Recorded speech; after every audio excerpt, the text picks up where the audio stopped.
સાબરકાંઠા જિલ્લામાં યુરિયા ખાતરની ભારે અછત સર્જાતા ખેડૂતોએ રોષ વ્યક્ત કર્યો છે। ખેડબ્રહ્મા અને ઈડર વિસ્તારમાં ખેડૂતોને કલાકો સુધી લાંબી કતારમાં ઊભા રહેવા પડી રહ્યું છે।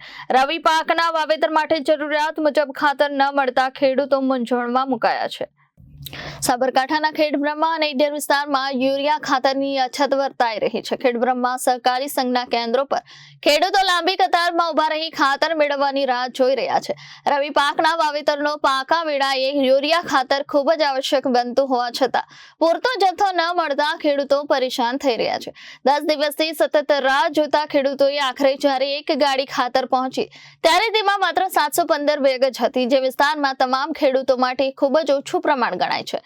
ઈડર એપીએમસી માર્કેટ યાર્ડ ખાતે પણ ખેડૂતોના તોબા જોવા મળી રહ્યા છે। બટાકા, ઘઉં, રાયડો, મકાઈ અને ચણા જેવા મુખ્ય રવિ પાકોના વાવેતર માટે યુરિયા ખાતર અનિવાર્ય છે।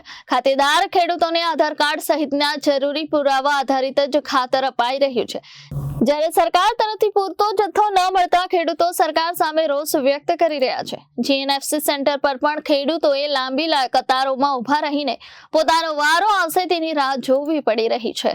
Reporter Nilesh Joshi, Janadesh news, Sabarkantha.